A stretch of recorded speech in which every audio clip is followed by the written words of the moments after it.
It's 1872 in the North Atlantic. The crew of a merchant vessel called the Dei Gratia spots another ship drifting erratically across the horizon. As they get closer, there is no movement on deck. No one answers their hails. The silent vessel is the Mary Celeste. She had left New York weeks earlier, bound for the Italian port of Genoa with a full belly of commercial cargo. According to the ship's records, there were 10 people on board: Captain Benjamin Briggs, his wife, their 7-year-old daughter, and a professional crew of 7 experienced sailors.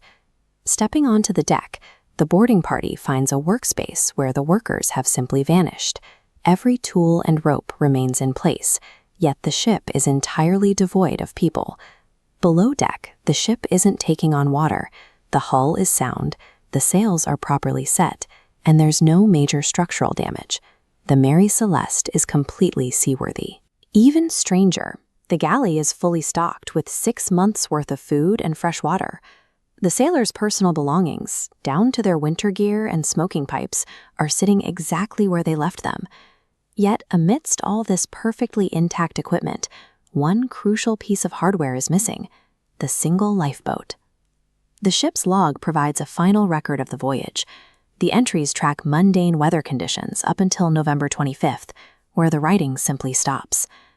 10 rational people deliberately abandoned a perfectly safe, floating fortress for a tiny, vulnerable rowboat in the open ocean.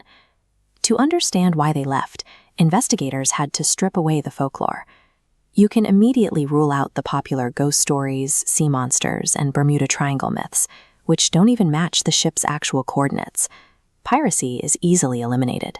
A rogue crew would take the valuables, but the Mary Celeste's commercial cargo and the crew's private cash boxes were left completely untouched. Another historical theory suggests a violent mutiny, proposing that the 7 sailors turned against Captain Briggs and his family. The physical evidence contradicts that. A violent uprising would leave broken wood, scattered gear, or blood on the deck, and investigators found 0 signs of a struggle. With theft and violence ruled out, the facts point toward a much colder reality. Something specific, sudden, and entirely non-violent forced an experienced captain to order a total evacuation. The answer likely sits at the bottom of the ship, directly related to what the Mary Celeste was hired to transport. Looking closely at the ship's manifest, she was carrying over 1,700 wooden barrels of highly volatile industrial alcohol.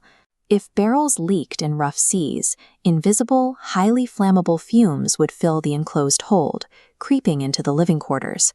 Fearing an imminent blast, Captain Briggs ordered everyone into the lifeboat, dropping a single tow line to stay attached while waiting for the gas to clear. Investigators found no scorch marks or fire damage on the wood. This absence of physical destruction suggests that the fear of an explosion was likely more powerful than any actual spark. A sequence of logical safety precautions inadvertently placed 10 people in the most vulnerable position possible. Bobbing in the Atlantic behind a massive, empty sailing ship, all it took was one shift in the weather. A sudden squall or a sharp increase in wind speed catches the Mary Celeste's massive, fully deployed sails. The 400-ton ship lurches forward, placing sudden tension on the single tow line, until, in a fraction of a second, the thick nautical rope snaps. At that exact moment, the crew's fate is sealed.